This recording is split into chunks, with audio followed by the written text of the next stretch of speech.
اللہ الرحمن الرحیم۔ دوستو، ایک مرتبہ کا واقعہ ہے اور بڑا عجیب واقعہ ہے، یاد رکھنے کا ہے۔ اللہ جل شانہ ہم سب کو اس سے فائدہ اٹھانے کی توفیق عطا فرمائے۔ حضرت عمر فاروق رضی اللہ تعالی عنہ سفر پر جا رہے تھے۔ جاتے جاتے سفر کے دوران کچھ بھوک لگی۔ وہ ہوٹلز اور ریسٹورنٹس کا زمانہ تو تھا نہیں کہ بھوک لگی تو کسی ہوٹل میں گھس جائے اور وہاں جا کر کھانا کھا لے۔ حضرت عمر فاروق رضی اللہ عنہ نے تلاش کیا کہ آس پاس کوئی بستی ہو، لیکن وہاں کوئی بستی بھی نہیں تھی۔ تلاش کرتے کرتے دیکھا کہ وہاں ایک بکریوں کا ریوڑ چر رہا ہے۔ خیال ہوا کہ اس بکری والے سے کچھ دودھ لے کر پی لے تاکہ بھوک مٹ جائے۔ اس سے جا کر کہا، میں مسافر ہوں، مجھے بھوک لگی ہے، مجھے ایک بکری کا دودھ نکال دو تو میں پی لوں، اور اس کی جو قیمت تم چاہو وہ میں تمہیں ادا کر دوں۔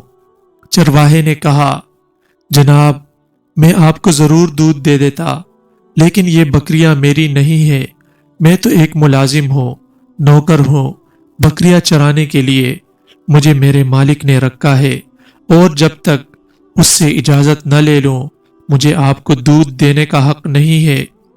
حضرت عمر فاروق رضی اللہ عنہ لوگوں کو آزمایا بھی کرتے تھے۔ آپ نے کہا، میں تمہیں ایک فائدے کی بات بتاتا ہوں، اگر تم اس پر عمل کر لو۔ پوچھا، کیا؟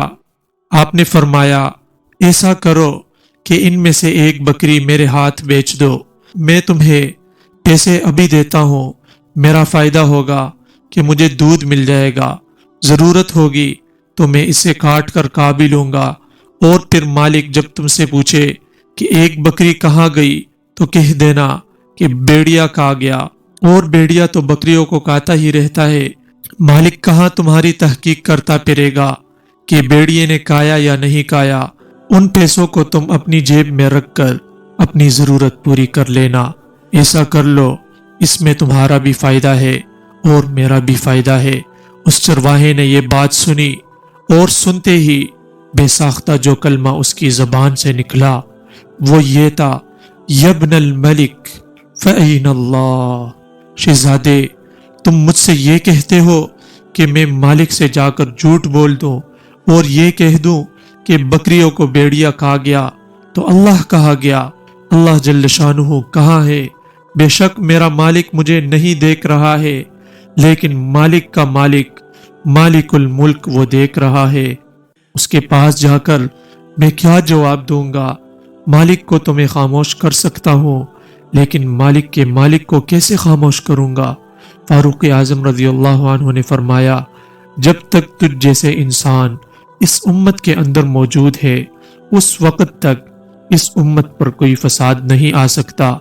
جن کے اندر اللہ کے سامنے جواب دہی کا احساس موجود ہے، جب تک یہ احساس باقی ہے اس وقت تک دنیا میں امن و سکون باقی ہے، اور جب یہ ختم ہو گیا تو اس وقت کوئی انسان نہیں رہے گا، بلکہ بھیڑیا بن جائے گا، جیسا کہ آج کل بنا ہوا نظر آ رہا ہے۔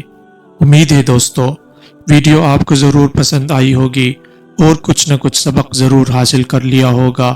مزید اس طرح کی انٹرسٹنگ ویڈیوز دیکھنے کے لیے چینل کو سبسکرائب کیجئے اور بیل آئیکن کو بھی ساتھ پریس کیجئے تاکہ نئی آنے والی ہر ویڈیو آپ تک بر وقت پہنچ سکے۔ السلام۔